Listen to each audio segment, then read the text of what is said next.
Inherently Happy, episode 426, Like Happy. We begin as always with the Happy Creed.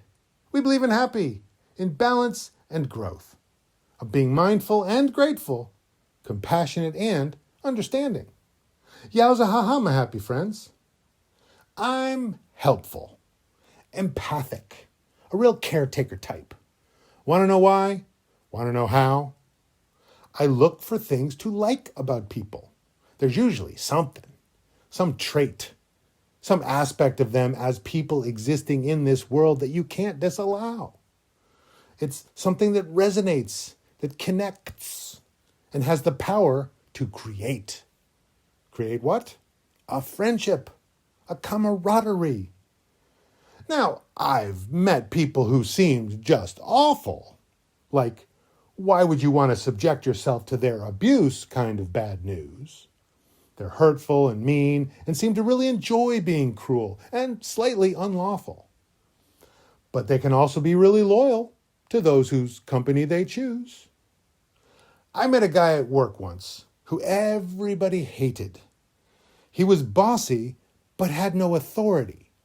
He didn't outrank anyone. He just acted as if he did, so was routinely ignored. And the distaste for him wasn't just from a few, but from the vast majority. And so my challenge was to try to find some happy detail just waiting to be explored. He tried bossing me around too, but I simply kept talking to him instead. I'd talk about TV shows and movies and stuff, and he'd stop and look at me weird. Then he'd ask me what I was doing. And I'd say that he seemed to be very well read, and that I always appreciated intelligent conversation, at which he scoffed and sneered. But still, I kept talking to him about topics I enjoyed, like books, food, and music too.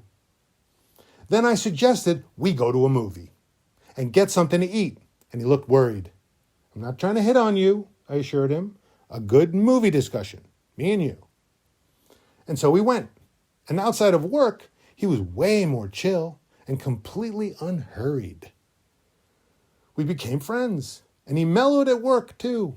People didn't hate him quite so much. He had a lot of knowledge about film and could be very generous with what he knew.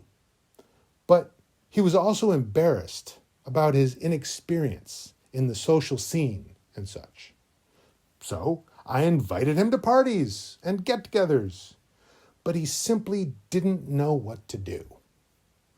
He rubbed people the wrong way due to his extremely awkward and arrogant vibe.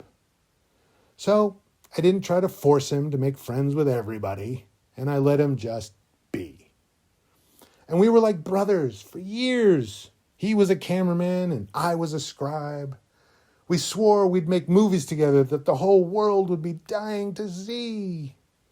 And then there came a girl that I liked, and I told him about her, wanting to share. But you see, he decided that he liked her too, and felt he was far more deserving than me. So when I told him how my courtship was going, he pretended like he didn't care, when all the while he was plotting to steal her heart away, as if by divine decree. And he used all the inside scoop that I had been feeding him to turn her head. He knew everything she liked. But what he didn't know was what she hated. And chief among those things was liars. And so she felt sorely misled. She pulled away, and he tried to cling, but her feelings had long since vacated. He didn't like her, you see. He merely wanted her, and that's not the same thing. You have to find something to relate to about someone, even something small. But he never allowed himself to feel for others. He hurt her and me. A real ding-a-ling. I avoid him now, for safety. But I did like our discussions before he went AWOL. I'm a bit more careful about who I try to find likable things about, but I still try. Finding a friend where no one else bothered looking can be its own reward. Sometimes I even turn those powers upon myself if I think I'm being a mean guy. and could maybe use a friend, someone like Happy, just waiting to be adored. I like finding things about people to like. It makes life more interesting, more fun. It doesn't always go great, but that's life for you.